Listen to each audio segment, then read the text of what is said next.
And we're back now with the Roundtable. I'm joined by Bill Kristol, editor of the Weekly Standard, David Remnick, editor of the New Yorker, Peggy Noonan from the Wall Street Journal, and Tavis Smiley from PBS, and a host of other things. But let's begin with this news breaking over the weekend and Sergeant Bo Bergdahl coming home. Bill Kristol, I have to tell you, I've been surprised at the vehemence of the criticism coming out after this announcement.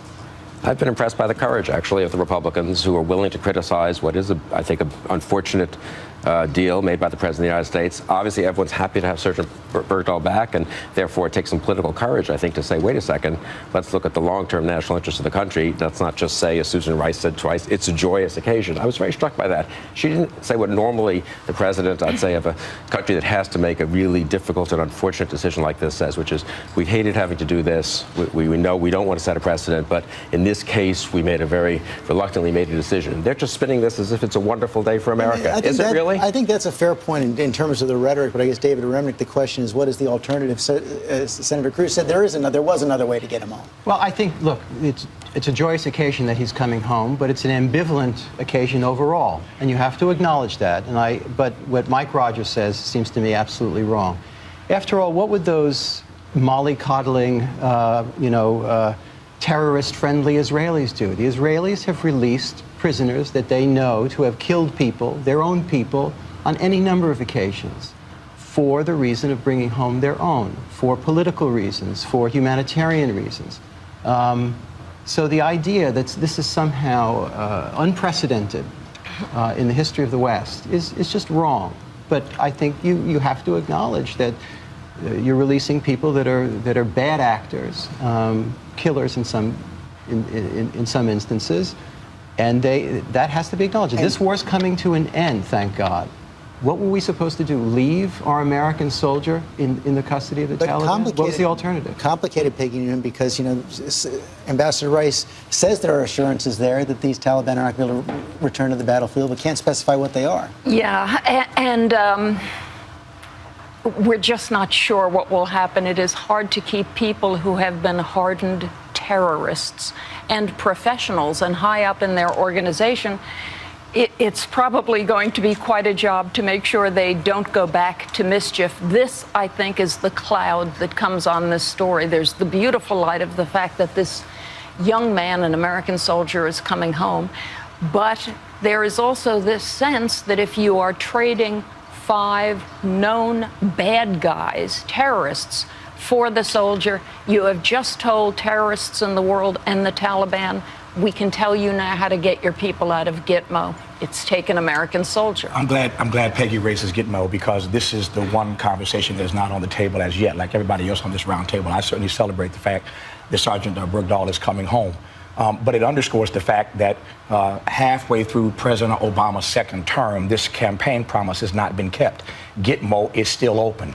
And for those Americans who care about human rights and civil rights and the rule of law, the fact that we still have this place open where this prisoner swap could be made in the first place is a conversation we have to have. So we can debate prisoner swaps and whether or not that makes sense as the basis of foreign policy into the weeks to come. But there ought not to be a debate about whether Gitmo ought to still be open. And probably more than half the detainees at Gitmo are relatively low level, but there are some high level detainees as well, and that would raise all the questions that we're seeing now in Qatar as well. I do want to move down to the big news at the end of the week. The VA, Eric Shinseki resigns. The president accepts his resignation with reluctance, he said. And Peggy, I was struck by your column on Friday. You said this is a sign of the president's laxity in leadership, and you says it encourages, I hadn't seen this word before, a slobocracy. What is that? A slobocracy is what you get when you have a huge, sprawling, intense, deep, wide federal government, and you do not have managers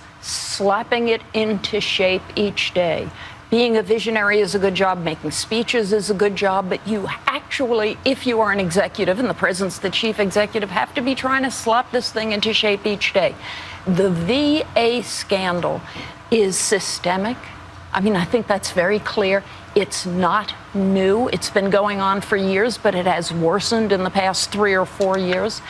Somebody should have been on the case. I was very struck by Mr. Shinseki questioning the integrity, essentially, of the information he'd been given as head of the VA. I think that tells you that there there are cultural problems with regard to what you tell the boss. David Remnick, one of your columnists made the point that he should have stuck with Shinseki. Well, let's remember, Eric Shinseki is a guy who's won 3 Bronze Stars, a Purple Heart, lost most of his foot in battle. His integrity and devotion to this country is not in question. What's in question is his rule over the VA, whether it was effective or not, at a time when thousands and thousands of veterans are coming home from, thank God, from Afghanistan and Iraq. That this bureaucracy has done a terrible job and that it's been ruled in a way that is completely ineffective is an outrage to the veterans themselves. A change was needed. But it is a tragic thing to see a guy like Eric Shinseki have to walk out the door with a degree of shame. But I think, David, though, that we're talking about the symptom and not the problem. And I'm concerned that if we don't get the diagnosis right, we won't get the prognosis right. The bottom line, Peggy, is that this problem has become acutely worse, in part because we have engaged in more wars.